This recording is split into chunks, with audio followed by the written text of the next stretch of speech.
والضحى والليل إذا سجى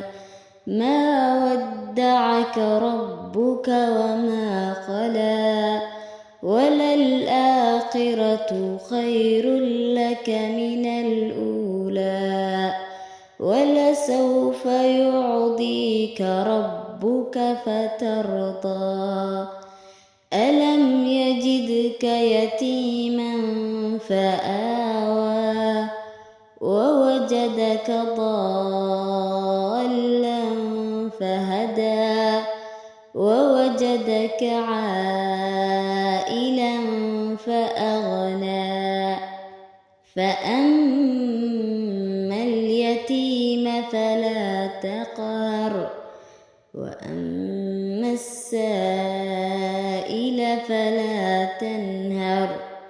وأما بنعمة ربك فحدث.